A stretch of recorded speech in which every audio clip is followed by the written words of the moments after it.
La parole à Emmanuel Coblence pour le groupe Paris en commun. Merci, monsieur le maire.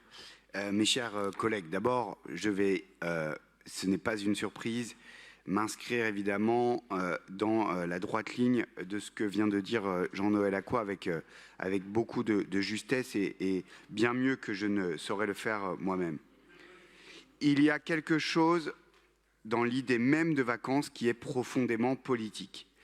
Les vacances, ce n'est pas seulement du temps libre, c'est aussi un temps d'émancipation, une porte ouverte sur soi-même, sur les autres, sur le monde. Une parenthèse qui permet à chacun de respirer, de rêver, d'oser, d'imaginer.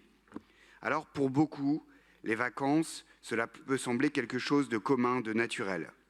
Or, nous le savons, pour nombre de nos concitoyens à Paris, c'est encore trop souvent un rêve inaccessible ou qui demande des sacrifices qui ne peuvent pas être consentis chaque année. 40% de nos concitoyens ne partent pas en vacances. À Paris, 26% des enfants ne sont pas partis en vacances depuis 2021. 5% ne sont jamais partis en vacances. C'est évidemment terriblement injuste. Et pour nous, en vérité, c'est inacceptable. C'est d'autant plus inacceptable que les vacances sont reconnues comme un droit fondamental depuis 1998. Depuis 2003, vous le savez, la ville de Paris s'engage pour permettre aux jeunes de concrétiser leur projet de vacances à travers un très beau dispositif, le dispositif Paris Jeunes Vacances Autonomes. Ce dispositif est essentiel. Chaque année, il permet à plus d'1 millier de jeunes de bénéficier d'une aide de 200 € sous forme de chèque vacances. En 2025, c'est un budget de 225 000 € qui y a été consacré.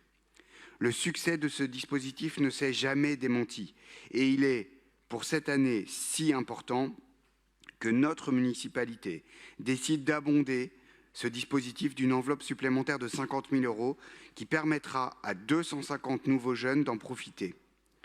Voilà, chers collègues, un exemple concret de la politique que notre majorité mène depuis maintenant plus de 20 ans. L'action politique d'une collectivité locale, c'est évidemment les grandes annonces, les budgets très conséquents, la préparation du long terme. Mais l'action politique d'une collectivité, c'est aussi ce genre de décisions très concrètes, tangibles, à petite échelle, avec effet immédiat.